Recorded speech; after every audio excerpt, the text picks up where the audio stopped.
Did you know that the man who once made the entirety of Europe tremble in fear, the mastermind who dictated the fates of millions and casually crowned himself emperor, was actually of above-average height? Yes, the short king energy is a total myth, but wait, it gets even crazier. The most humiliating defeat of his entire life did not happen on the muddy, blood-soaked fields of Waterloo. No, his most shameful retreat involved him running for his life, desperately scrambling into his carriage to escape a relentless, bloodthirsty horde of fluffy little bunnies.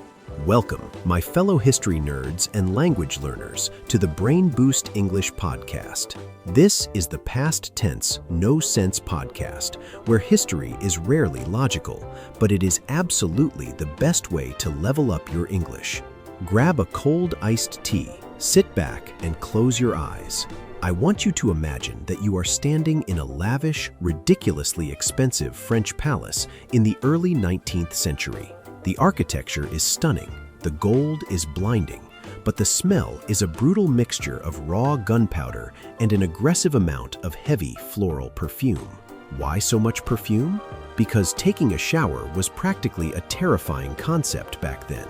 Right in front of you stands a man in a sharp military uniform, striking his famous pose with one hand tucked neatly inside his coat. Some say he did this to look distinguished. Others secretly suspect he was just scratching a really bad stomach itch. Welcome to the chaotic, brilliant, and absolutely ridiculous era of Napoleon Bonaparte. Let us rewind the clock and start at the very beginning. Our main character's origin story is the ultimate example of being an outsider. Napoleon was born on the rugged Mediterranean island of Corsica in 1769. Here is the first massive plot twist of his life. He was barely French. Corsica had just been handed over to France by Italy a year before he was born. His birth name was Napoleone di Bonaparte, which sounds like a delicious item on an Italian restaurant menu. Growing up, he spoke with a very thick, heavy Corsican accent. When his parents shipped him off to a fancy military academy in mainland France, he was the classic underdog.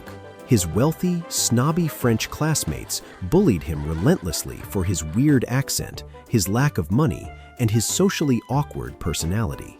But Napoleon did not cry in the corner. He took that massive chip on his shoulder and turned it into pure fuel. While the rich kids were partying and learning how to dance gracefully, young Napoleon became an absolute nerd.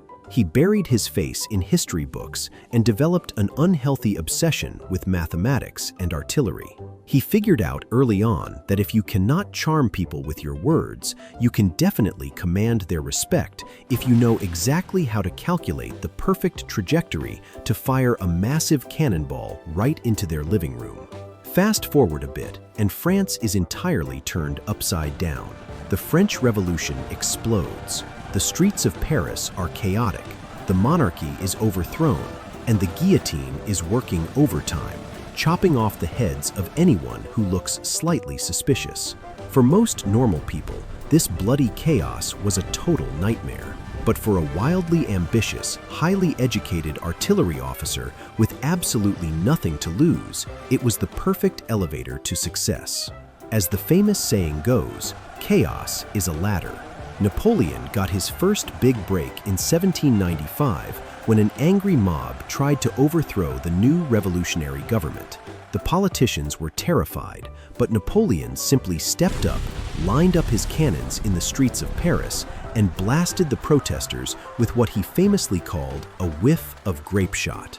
It was brutal, it was bloody, and it instantly made him a national hero. The government was so incredibly grateful that they immediately promoted him to the rank of general and handed him the command of the French army in Italy. Now, giving Napoleon the Italian army was supposed to be an inside joke. The soldiers were starving, wearing absolute rags, and completely unmotivated. But Napoleon gave them a legendary motivational speech, promising them honor, glory, and rich cities to loot. He took this pathetic band of misfits and turned them into a lightning-fast war machine. He completely destroyed the Austrian Empire in Italy, utilizing unpredictable strategies and moving his troops faster than anyone thought humanly possible. Suddenly, the weird kid from Corsica was a superstar. The politicians back in Paris started getting a little bit nervous about how dangerously popular he was becoming. So they basically said, "Why do you not take an army and go conquer Egypt?" It was essentially a polite way of sending him to the middle of nowhere so he would not take over the government. Napoleon went to Egypt, fought massive battles near the pyramids, and his team of scientists even accidentally discovered the Rosetta Stone. But eventually, the British Navy destroyed his fleet, stranding his army in the scorching desert. Did Napoleon stay and suffer with his men? Absolutely not. He smelled a political crisis brewing back in France, so he quietly slipped onto a small boat in the dead of night, abandoned his troops, and rushed back to Paris. Instead of being arrested for desertion, he was welcomed back as a glorious savior. The French government was a corrupt, incompetent mess, and the people were begging for a strong leader to restore order. In 1799, Napoleon orchestrated a brilliant and sneaky coup d'état, successfully overthrowing the government and making himself the first consul. He was officially the CEO of France. He modernized the laws, built schools, and fixed the struggling economy. But being the first consul was simply not enough for his massive ego. He wanted the ultimate promotion. In 1804, Napoleon decided to upgrade his title to Emperor of the French. The coronation ceremony held in the magnificent Notre Dame Cathedral was the biggest flex in modern history. The Pope himself traveled all the way from Rome to crown him. Traditionally, the Pope places the crown on the monarch's head to symbolize that the supreme power comes directly from God. But as the Pope lifted the gorgeous, diamond-encrusted crown, Napoleon impatiently reached out, grabbed it right out of the Pope's trembling hands, and confidently placed it on his own head. He then turned around and crowned his wife, Josephine. The message was loud and clear to the entire world. I did not inherit this incredible power. I did not receive it from heaven as a gift. I took it with my own 2 hands and my own sword. He was untouchable. He felt like a god among men. That is, until July of 1807, when he encountered the most terrifying and unpredictable enemy of his entire military career. After signing a highly successful peace treaty, the mighty emperor decided to celebrate his greatness by hosting a massive rabbit hunt. His chief of staff was immediately ordered to buy hundreds of wild hares for the event. However, the chief of staff was a bit lazy and wanted to save time, so instead of catching wild, fearful hares, he simply bought thousands of tame, domesticated rabbits from local farmers in the area. When the emperor arrived on the green, grassy field with his fancy hunting party, the wooden cages were opened. But instead of running away in fear, the farm rabbits saw the men and thought, "Oh look, the nice humans who feed us cabbage are here." Thousands of fluffy, desperately hungry bunnies turned and charged aggressively toward the most powerful man in Europe. The hunting party started laughing out loud, but the laughter quickly turned to sheer panic as the fluffy wave swarmed Napoleon's legs, rapidly climbing up his gold-embroidered jacket. The legendary conqueror of Europe was frantically hitting them with his riding crop, but there were simply too many of them. Defeated and overwhelmed, Napoleon had to literally run away, sprint as fast as he could to his imperial carriage, and slam the heavy door shut. Some witnesses say a few bunnies even leaped right into the carriage windows before it sped off into the distance. So, the Emperor of the French successfully survived the great, humiliating bunny invasion of 1807. He brushed off the dirt, adjusted his fancy hat, and went right back to conquering the world. But his ego was now growing significantly faster than his empire. By the year 1810, Napoleon Bonaparte essentially owned the entire European continent. He was playing a massive, high-stakes game of geopolitical monopoly, and he was winning spectacularly. If he conquered a new country, he would simply kick their traditional royal family off the throne and casually place one of his own brothers, sisters, or random relatives in charge. It was like handing out party favors, but with entire nations. Congratulations, Jerome, you are now the King of Westphalia. Good luck. It was nepotism on an international, unprecedented scale. But there was one incredibly annoying, heavily fortified little island that he just could not seem to conquer: Great Britain. Since he absolutely could not defeat their dominant, world-class navy on the open ocean, he decided to hit the British exactly where it hurts the most: their wallets. Napoleon established something called the Continental System. This was a massive, continent-wide economic blockade, essentially forcing all of Europe to completely stop trading with the British Empire. He thought this would starve them into surrendering. The major problem was that the British had all the good stuff that people actually wanted to buy, like tea, coffee, sugar, and cheap textiles.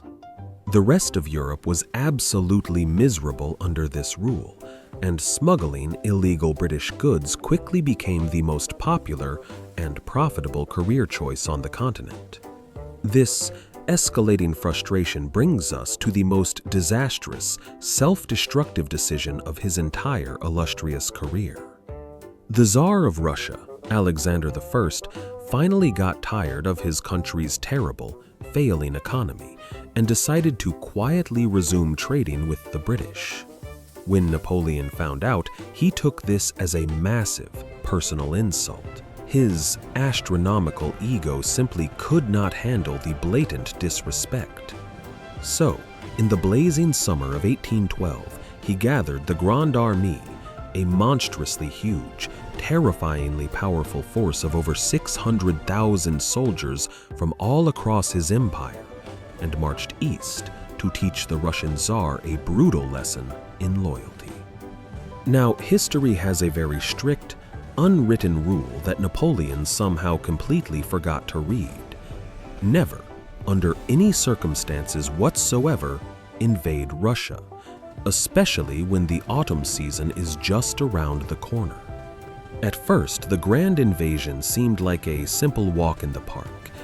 The massive army marched forward with absolute confidence, but the Russians are brilliant, ruthless strategists when it comes to defending their ridiculously massive homeland. Instead of fighting Napoleon head-on in a traditional battle, the Russian army just kept running away. But as they retreated deeper into their own country, they practiced a brutal, devastating tactic known as a scorched earth policy. They burned down their own farms, poisoned their own water wells, slaughtered their livestock, and destroyed absolutely everything that could be even slightly useful to the advancing French army.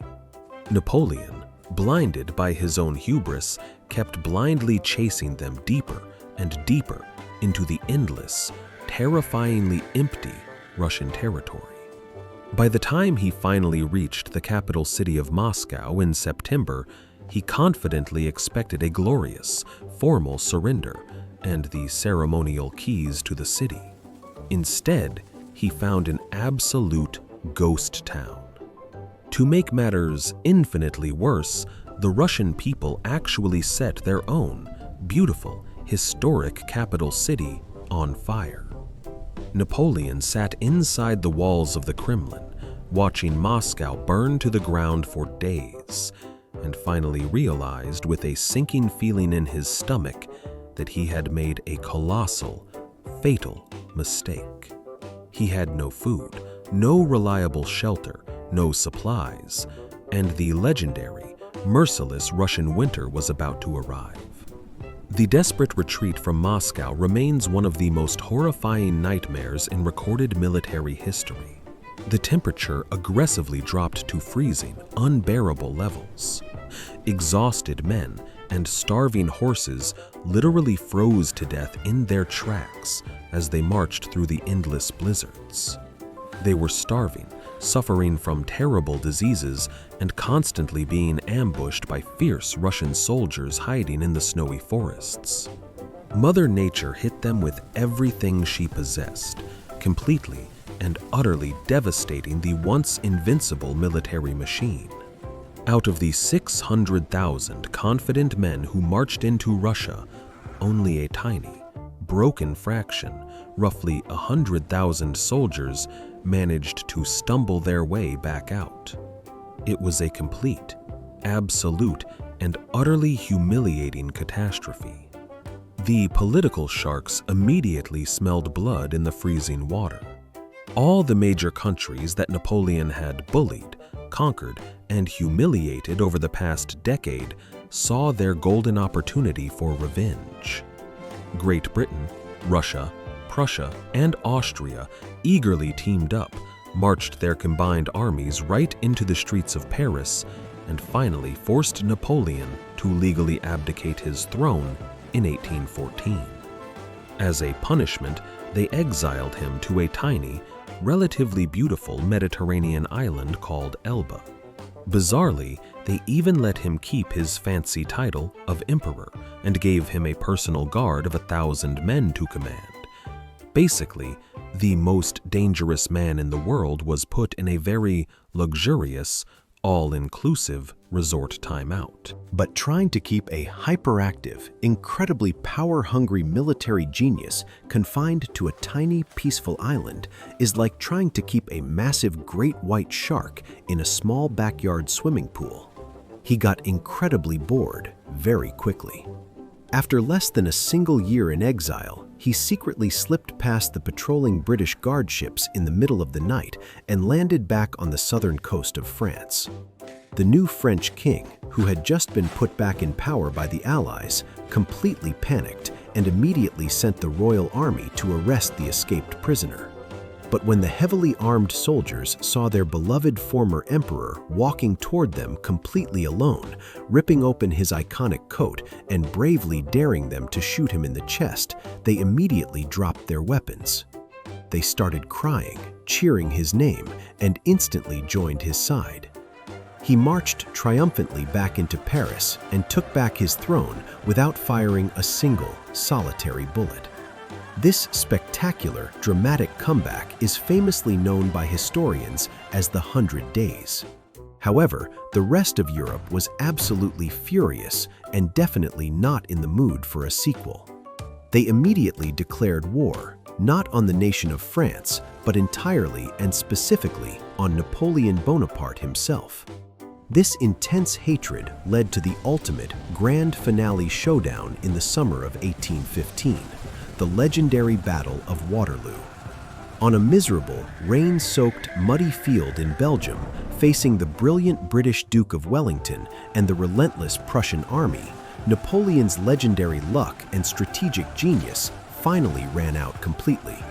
He was outmaneuvered, decisively defeated, and his grand dreams of reclaiming his glorious empire were crushed into the blood-stained mud forever. This time, his victorious enemies were definitely not going to make the exact same mistake twice. They did not send him to a nice, sunny island near Italy. They packed him onto a heavily guarded warship and banished him to St. Helena. This was a miserable, constantly windy, impossibly remote volcanic rock located right in the middle of the vast South Atlantic Ocean. It was thousands of miles away from civilization, surrounded by nothing but endless water and British warships. He spent the last 6 depressing years of his life there, dictating his exaggerated memoirs, constantly arguing with his strict British captors, and slowly, painfully dying of stomach cancer. The brilliant, unstoppable man who had single-handedly redrawn the map of the modern world died as a lonely, powerless, heavily guarded prisoner in the absolute middle of nowhere. So, what is the ultimate, overarching lesson we can learn from the chaotic, brilliant, and completely ridiculous life of Napoleon Bonaparte? Ambition is an incredibly powerful, intoxicating force. It can take a bullied, socially awkward kid with a funny accent from a tiny, insignificant island and successfully transform him into the supreme, untouchable ruler of an entire continent. But an unchecked ego, a stubborn refusal to listen to basic reason, and extreme, blinding arrogance will eventually throw you right back onto an even smaller, much more depressing island to die completely alone. History constantly teaches us that no matter how invincible you truly believe you are, and no matter how many heavy gold crowns you selfishly place upon your own head, you are absolutely never immune to the devastating forces of nature or the tragic consequences of your own massive pride. The universe always, without fail, has a way of violently humbling you. And perhaps the most important, practical, everyday takeaways from this entire epic historical saga are actually quite simple. First, never, ever pick a fight with the entire country of Russia when the temperature is rapidly dropping. And second, if you ever find yourself standing in a field facing a massive, hungry horde of fluffy, domesticated farm rabbits, do not try to act tough and fight them. Just turn around, run to your carriage as fast as humanly possible, and lock the heavy doors behind you. Thank you so much for tuning in to this wild episode of the BrainBoost English Podcast. Keep practicing your vocabulary, keep questioning the historical facts, and always remember that the actual past is usually much weirder and significantly funnier than you think.